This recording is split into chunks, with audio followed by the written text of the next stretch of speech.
Greetings, my friend. I'm genuinely thankful that you've chosen to spend a bit of your time with this video. And if you feel like subscribing, I'd be honored. It truly makes a difference. Let's begin. My name is Harold, and the collapse of my 15-year marriage didn't come with shouting or slammed doors. It came quietly, with a slow-burning truth that unraveled everything I thought I understood about commitment, devotion, and love. Lauren and I met in our mid-20s, just as we were getting our footing in our professional lives. She had landed a role in the finance department of a pharmaceutical firm, and I had just stepped into the early stages of a career in healthcare administration. There was a natural chemistry between us from the beginning.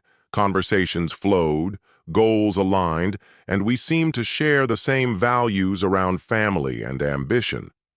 From day one, it felt like we were laying the groundwork for something lasting. The early chapters of our marriage were marked by hope and partnership. We bought a modest first home, squeezed in travel when the budget allowed, and supported each other through promotions, career pivots, and the inevitable stress that came with growing responsibilities. Lauren was driven, disciplined, intelligent, and razor-focused. I admired that in her. Eventually, she moved on to a larger pharmaceutical company and gradually climbed to a senior role in regulatory strategy. Meanwhile, I found my rhythm in hospital operations, ultimately becoming the director of a mid-tier medical center. Our jobs were demanding, our calendars packed, but we backed each other up and understood the strain that came with those leadership roles. I believed we were solid, truly. But looking back, the shift began around year 10. Subtle at first, Lauren became emotionally distant. She was quicker to criticize, less patient, less present in our day-to-day life. She started coming home tense and withdrawn, rarely discussing her work anymore. Whenever I tried to set up a dinner date or plan a quick weekend escape, she'd dismiss it, blaming packed schedules or sheer exhaustion. I chalked it up to the natural ebb and flow of long-term marriage.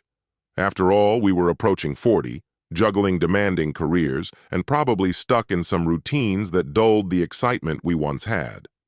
I kept telling myself it was a phase, one we'd push through eventually. Around our 12th year, she started bringing up a new colleague from work. His name was Michael. She spoke of him with professional admiration, calling him a visionary, someone shaking up how the company approached regulatory compliance. She'd mention things he said in meetings, share his takes on industry trends, or recount amusing team lunch stories.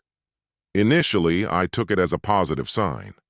She seemed re-engaged at work, and I was glad she had someone who sparked that energy in her. He had a family, too. Married, with kids. So I didn't think much of it. But slowly, his name began surfacing more and more.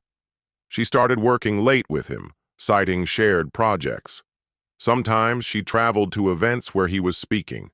During meals, she'd get messages she responded to immediately, then apologized, saying it was urgent work stuff. Her behavior shifted over time. She started paying more attention to her appearance. Nothing wrong with that, of course, but it was noticeably different from her usual routine. What unsettled me most was the sense that I was no longer her priority. Not for dinners, not for weekends, not for quiet evenings. Her mind was somewhere else. When I suggested getaways or even simple evenings out, she'd say she was too tired or too busy.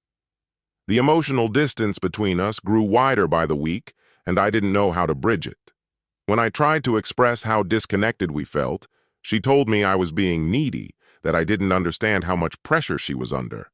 Every concern I voiced was spun into a personal flaw. Still, I didn't want to give up. I kept telling myself the woman I loved was still in there, buried under stress and fatigue. I believed that love, our love, was still alive, even if hidden behind burnout. I didn't want to throw away what we had spent years building. But then, something happened that changed everything. Janet, one of Lauren's closest friends from college, had always been a constant in our lives. I respected her. She was level-headed, warm, sincere, the kind of person whose words carried weight. One evening, while Lauren was away on yet another business trip, something I'd later come to see differently, Janet called out of the blue and asked if she could drop by. She said there was something important she needed to tell me. When she arrived, her discomfort was visible. Janet, usually composed, seemed nervous, almost conflicted. Sitting across from me in the living room, she let out a long breath before beginning. She explained that Lauren had opened up to her, not just about admiration for a coworker, but about something deeper: emotional entanglement, physical involvement. Lauren had confided that she was having an affair and wasn't sure whether she should leave our marriage. The heartbreak on Janet's face as she spoke told me she wasn't saying this lightly. At first, I couldn't accept it.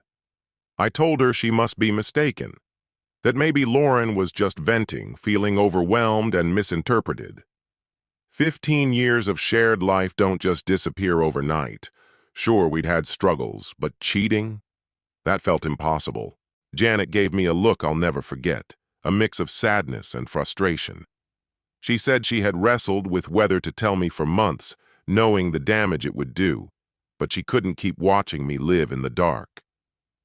Lauren had been leaning on her for advice about whether to leave me, and Janet couldn't be complicit in that conversation anymore without giving me the truth. Even with all that, I tried to rationalize it. Maybe Janet misunderstood. Maybe Lauren was conflicted but hadn't actually crossed a line. I thanked Janet for her honesty, told her I appreciated her courage, but said I needed time to absorb it all before deciding what to do. She nodded solemnly, wished me strength, and reminded me, gently but firmly, to look after myself, no matter what came next. After she left, I lay awake the entire night, staring at the ceiling and retracing every odd moment from the last few years. Sudden work trips, cryptic phone calls, the emotional chill that had crept into our home. It all started clicking into place, and the realization made me physically ill. When Lauren returned from her trip, I observed her like never before. I noticed how her face lit up when certain messages arrived, how she would quickly hide her phone afterward. It was painfully clear that she was living a separate life, one I wasn't part of, and maybe never had been. I knew I couldn't confront Lauren based purely on her friend's cryptic suggestion. If I accused her and turned out to be wrong, it would only cause more damage to a marriage that was already on shaky ground. And if I was right, she'd likely deny it and just get smarter about covering her tracks. I needed clarity, not guesses, not suspicion. After weeks of inner turmoil, I decided there was only one responsible move left to make: hire a private investigator. A close friend of mine, a lawyer who often worked on family law cases, referred me to an investigator with a reputation for professionalism and discretion. I passed along Lauren's schedule and work details, feeling sick to my stomach about the entire thing. But the thought of staying in the dark was worse. If my suspicions turned out to be unfounded, maybe the investigation would give me the perspective I needed to rebuild trust. But if my instincts were right, then I needed solid proof. 3 weeks later, the investigator contacted me to set up a face-to-face meeting. When we sat down, he handed over a manila folder stuffed with photos, timelines, and reports, so meticulous and clear that they left no room for doubt. The truth landed like a blow to the chest. Lauren had been involved in a prolonged affair with a man named Michael. The investigator's dossier included photographs of the two of them coming and going from hotels, documentation of trips she had claimed were for solo business, and other damning details. He had even compiled a thorough profile on Michael. Michael was 42, married for 16 years to a woman named Gloria, and the father of 2 sons, aged 12 and 14. He joined Lauren's company 3 years ago, and all signs pointed to the affair starting not long after he came on board. The couple lived together in a quiet, affluent suburb about 30 minutes from where Lauren and I resided. Flipping through the photos was like watching my marriage unravel frame by frame.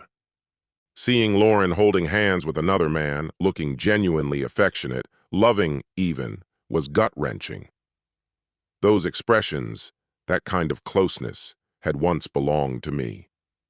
Watching it unfold in still images made everything I'd been questioning suddenly click into place.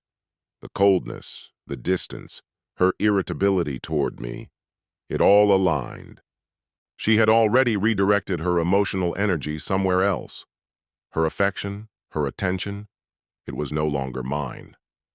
The investigator had also looked into Gloria's background. Gloria worked as a high school teacher, coached the debate team, and volunteered at a local animal rescue. She and Michael had been together since college, and everything the investigator uncovered suggested she was completely unaware of what Michael had been doing behind her back. Driving home, I couldn't stop thinking about her. She was living inside the same lie I had been, trusting someone who was dismantling her world without her knowledge. She had a right to the truth, just like I did. Over the following few days, I searched online for any information I could find about her. Her social media painted a portrait of a happy, functional family. There were photos of her and Michael attending their kids' sports games, celebrating holidays, posing at family gatherings, all smiles and joy. It looked hauntingly similar to what Lauren and I had once shared before everything fell apart. Eventually, I located Gloria's professional email on her school's website and reached out. I kept the message brief, just said there was something important involving both of our spouses, and asked if she'd be open to meeting. I didn't go into detail. It wasn't something to lay out in an email, but I wanted her to have the choice to know. 2 days later, she responded. She agreed to meet. We set a time and place for coffee. I arrived with a folder of printed materials from the investigation, unsure of how much she would want to hear. Meeting Gloria was surprisingly straightforward and deeply emotional. She carried herself with composure and spoke with a quiet strength that reminded me of Janet, my older sister. I explained who I was and what had brought me to her. The moment I said Lauren's name, something shifted in her eyes, like a puzzle piece clicking into place. It became clear she'd had her own suspicions, ones she hadn't wanted to examine too closely. I told her I could walk her through just the essential facts or show her everything, including the more personal evidence. She didn't hesitate. She asked to see it all. I watched her face as she read through it, as the weight of each detail settled on her. Her expression changed from disbelief to cold resolve. Then she told me something that caught me off guard. This wasn't Michael's first time being unfaithful. Early in their marriage, he'd had a fling with someone at work. He had pleaded for another chance, promised it was a one-time mistake, and for the sake of their kids, she had agreed to move forward. She had spent years trying to rebuild trust, believing, hoping he had changed. But finding out about Lauren made it clear he hadn't. And this time, she said, there would be no second chances. Before we said goodbye, Gloria told me she planned to contact a divorce lawyer immediately. She was finished covering for him. She intended to make sure there would be real consequences. She thanked me for coming forward and wished me peace with whatever came next. After we parted ways, I found myself facing a question I had long avoided. If there was no path back to the marriage I'd once believed in, what did I want my future to look like? Instead of confronting Lauren outright, I chose to start planning for my own protection. I reached out to a divorce attorney and began gathering information about how to navigate separation, both financially and logistically. Thankfully, we didn't have children, which eliminated some complexities. But after 15 years of shared life, we had built up a substantial amount of joint property and assets. My attorney advised me to quietly begin collecting financial records, bank statements, investment portfolios, titles, anything that would need to be disclosed during the division of assets. He also noted that having documented evidence of Lauren's affair could help in negotiations, particularly regarding spousal support, depending on how things unfolded. As I moved through this process, I could feel myself beginning to detach from Lauren in a way I hadn't been able to before, and even she began to notice something had changed. I couldn't pretend anymore, not with someone who betrayed me daily. Eventually, I gave up trying to mend something so thoroughly broken. I was done, completely and quietly done. Laura sensed the shift right away. She began checking in, asking if I was okay, if something was bothering me. I brushed it off, blaming exhaustion or job pressure. excuses that were good enough for her, especially since she hadn't been emotionally present in our relationship for a long while. 3 weeks had passed since my meeting with Gloria when she contacted me again. She'd officially filed for divorce, and Michael would be served the following day. She wanted to give me advance notice in case Lauren reacted badly after Michael broke the news. Gloria had chosen to handle everything with complete transparency, no secrecy, no quiet deals. When Michael received the documents, he asked if they could keep things quiet and settle out of court. His concern, clearly, was protecting his image, worried how public fallout might hurt his job or standing. But Gloria didn't budge. She wanted the truth visible to everyone.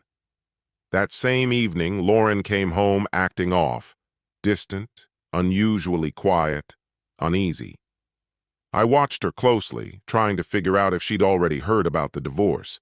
It seemed like the right moment to put everything on the table. I gently asked how her day had gone and whether something was weighing on her. She said it was just another long day at work. So I asked her directly, was she upset because the affair with Michael was finally out in the open? Her expression gave it away. The way her face froze told me everything I needed. She tried to sidestep, asking what I was talking about, but I didn't let her finish. I explained that I had documentation, photos, records, a clear timeline of her betrayal. I showed her pieces of what I'd gathered and told her I had already retained a divorce attorney. The filing would happen within the week. She broke down, sobbing. Through tears, she pleaded for me to listen, insisting the affair hadn't meant anything, that she still loved me, that she was desperate to salvage what we had. She claimed she'd been confused, made bad decisions, but was now ready to fight for us. I told her I'd heard every justification already, before the truth had come out. I wasn't interested in hearing a new version now that she had been caught. She begged for hours. She offered to quit her job, sever ties with Michael, go to counseling, and follow any boundary I laid down.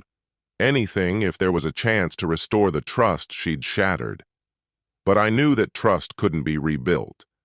I told her our marriage was over, then packed a bag and stayed with my brother while I figured out the next steps. The divorce lasted 8 difficult months, longer than I'd hoped, but given the financial complications, it wasn't shocking. Lauren contested nearly every item. She dragged out the timeline, fought over assets, and even demanded spousal support, despite her betrayal being the root of our separation. Through it all, Gloria and I stayed in contact. She kept me updated as her own divorce unfolded. Once she filed, everything Michael had done became part of the public record. Their affair became widely known in both their social and professional networks. Gloria made sure of it. She intentionally made Michael's dishonesty and infidelity visible to those who knew him. In the courtroom, she was awarded primary custody of their 2 boys.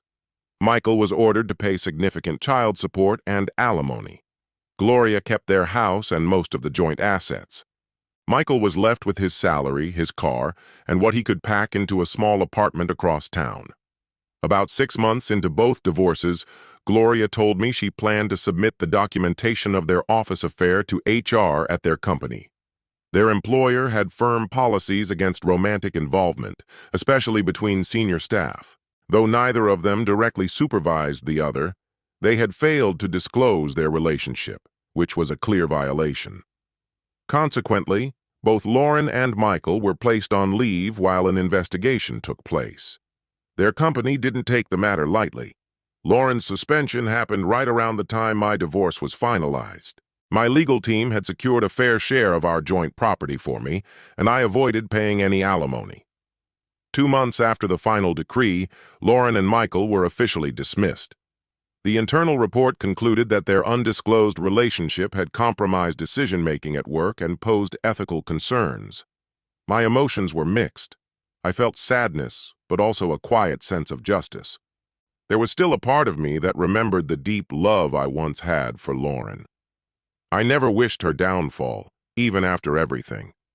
But I couldn't deny that this outcome felt deserved, a fitting consequence for choices that tore apart not just my life, but others as well. Since then, Lauren has reached out multiple times. She's emailed apologies, asking if we could maintain some kind of friendship. She's mentioned how difficult it's been to find work, likely hoping for sympathy or maybe help. I've never written back. Not because I hate her, and I don't take satisfaction in her pain. But I also don't believe I owe her a hand up after everything she consciously destroyed. Maybe one day forgiveness will come. But I'm not there yet. Meanwhile, Gloria and I have remained friendly. We check in with each other occasionally just to see how the other is doing post-divorce. She seems to be in a better place, focused on her job and raising her boys, trying to give them a steady home life as a single parent.